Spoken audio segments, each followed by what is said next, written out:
নমস্কার, সুনিতাস কুকিং স্টেশনে আপনাদের সকলকে জানাই অনেক অনেক স্বাগত। আজকালকার দিনে আমরা প্রত্যেকেই অল্প বিস্তর স্বাস্থ্য সচেতন এবং সেই কারণে খাবারেও তার প্রভাব কিন্তু আজকাল দেখা দিয়েছে। সে টিফিন হোক বা ব্রেকফাস্ট, আমরা সকলেই চাই একটু স্বাস্থ্য সচেতন কোনো খাবার খেতে। আজকে আমি সেরকমই একটি রেসিপি আপনাদের জন্য নিয়ে এসেছি। তার আগে চলুন দেখে নেওয়া যাক আমি এই রেসিপির জন্য কী কী উপকরণ ব্যবহার করেছি। এটা সয়াবিনের কিমা। এই ধরনের সয়াবিনের কিমা বাজারে কিনতে পাওয়া যায়। আমি এখানে আজকে বাজারজাত প্যাকেটটাই ব্যবহার করেছি। আপনারা চাইলে বাড়িতেও বানিয়ে ফেলতে পারেন। কিভাবে সয়াবিনের কিমা বানাবেন সে আমি বলে দেব, কিন্তু তার আগে আপনাদেরকে বাকি উপকরণগুলো চলুন দেখিয়ে নিই। রয়েছে কুচো করে কাটা পেঁয়াজ, দুটো ডিম, দুটো আলু মাঝারি সাইজের, একটি গাজর বড় সাইজের, আর রয়েছে 3টি কাঁচা লঙ্কা। প্রথমে আগে আমি আলুটিকে একটি গ্রেটারের সাহায্যে গ্রেট করে নেব।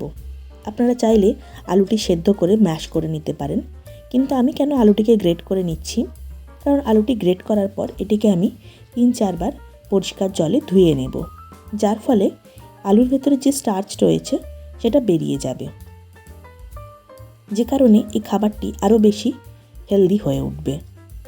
এই যে দেখুন, একটা পরিষ্কার পাত্রে আমি জল নিয়ে এর মধ্যে আলুটিকে ভিজিয়ে দিলাম। দেখতে পাচ্ছেন জলের মধ্যে কেমন ফেনা হয়েছে। এটাকে 3-4 বার পরিষ্কার হওয়ার পর দেখবেন, ধুয়ে নেওয়ার পর দেখবেন জলের মধ্যে আর কোনো রকম কোনো ফেনা থাকবে না, জলটা একদম স্বচ্ছ হয়ে যাবে। তার মানে আলুর সমস্ত স্টার্চ বেরিয়ে গিয়েছে। এই দেখুন, জলের মধ্যে কিন্তু আর কোনো রঙও নেই আর ফেনাও নেই, তার মানে আলুর যে স্টার্চটা রয়েছিল সেটা বেরিয়ে গিয়েছে। এটা কিন্তু চাইলে আপনারা, যাদের সুগার রয়েছে, যারা আলু খেতে পারেন না, সেই সমস্ত পেশেন্টদেরকেও কিন্তু আপনারা এটা দিতে পারেন। এবারে আলু গ্রেট হয়ে যাওয়ার পর আমি গাজরটিকেও গ্রেট করে নেব। তো যেটা বলছিলাম প্রথমে, যে সোয়াবিনের কিমা আপনারা বাড়িতে কীভাবে বানাবেন। আপনারা যদি চান তাহলে যে বড় সোয়াবিন কিনতে পাওয়া যায় বাজারে, সেই বড় সোয়াবিন বড়ি নিয়ে সেটাকে প্রথমে জলে ভিজিয়ে নেবেন এবং তারপরে মিক্সার গ্রাইন্ডারের সাহায্যে হালকা করে একটু জাস্ট 2-3 বার ঘুরিয়ে দেবেন। তাহলেই দেখবেন ওটা কিন্তু এরকম গ্রানিউলস হয়ে যাবে। যদি মনে করেন যে বাজারজাত গ্রানিউলস কিনবেন না বা আপনার বাড়িতে নেই, আপনি এক্ষুনি রান্নাটা বানাতে চাইছেন, তাহলে কিন্তু আপনারা এইভাবেও করতে পারেন। গাজরটা গ্রেট করে নেওয়ার পর আমি কাঁচা লঙ্কাটাও গ্রেট করে নিলাম। কাঁচা লঙ্কা আমি কুচি করেও দিতে পারতাম, কিন্তু গ্রেট করে নিলাম এই কারণেই, মেয়ে খাবে আর কুচি করে দিলে মুখে বড্ড পড়ে, তখন মেয়ে খেতে চাইবে না, কিন্তু গ্রেট করে দিলে ও বুঝতে পারবে না, খেয়ে নেবে। এবারে একটি বড় পাত্রে আমি প্রথমে আগে আলুটা নিয়ে নিলাম। দেখুন, আমি কিন্তু এখানে খুব বেশি পরিমাণে আলু ব্যবহার করিনি। এখানে কিন্তু প্রধানত আমি প্রোটিনটার উপরেই জোর দিয়েছি, যে কারণে আমি এখানে সোয়াবিনের কিমা আর ডিমটাই বেশি পরিমাণে ব্যবহার করেছি। আলুর পর আমি এর মধ্যে দিয়ে দিলাম গ্রেট করে রাখা গাজর এবং কাঁচা লঙ্কা, দিচ্ছি কুচনো পেঁয়াজ। পেঁয়াজগুলো আমি খুব মিহি করেই কুচিয়ে নিয়েছিলাম। এরপরে এর মধ্যে দিয়ে দিচ্ছি সোয়াবিনের কিমাটা। আমি প্রথমেই সবটা দেব না, অল্প করে দিয়ে আগে আমি এটাকে হাতের সাহায্যে মেখে নেব।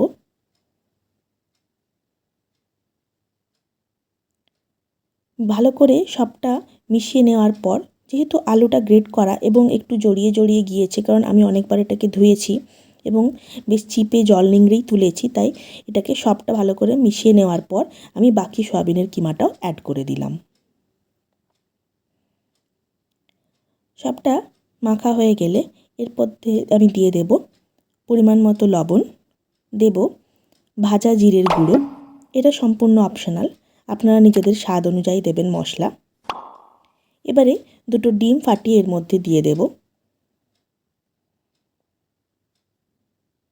আর দেব বড় চামচের 2 চামচ পরিমাণ কর্নফ্লাওয়ার।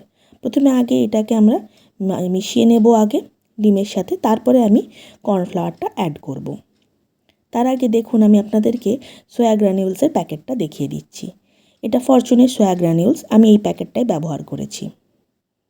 আর এরপরে আমি ব্যবহার করছি উইকিফিল্ডের কর্নস্টার্চ বা কর্নফ্লাওয়ার, যেটা আমি 2 চামচ পরিমাণে দেব।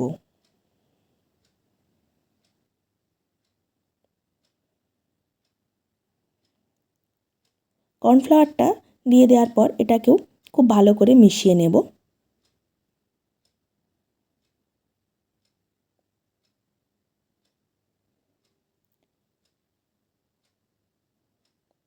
দেখুন কর্নফ্লাওয়ারটা খুব সুন্দর মিশে গিয়েছে।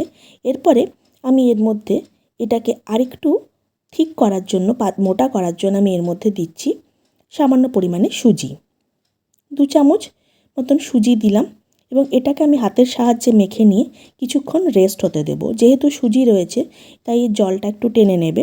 যদি আপনাদের মনে হয় জল খুব শুকিয়ে গিয়েছে তাহলে আপনারা অল্প পরিমাণে জল ব্যবহার করতে পারেন। এবারে একটা ননস্টিকের তাওয়া নেব। এর মধ্যে আমি 1 চামচ মতো তেল দিলাম।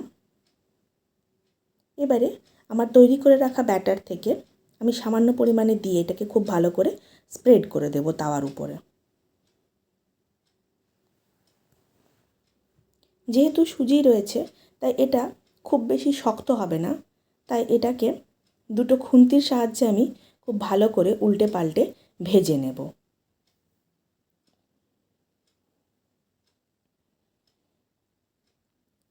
একটু সময় দিয়ে গ্যাস কমিয়ে দুটো দিক খুব ভালো করে ভেজে নেব।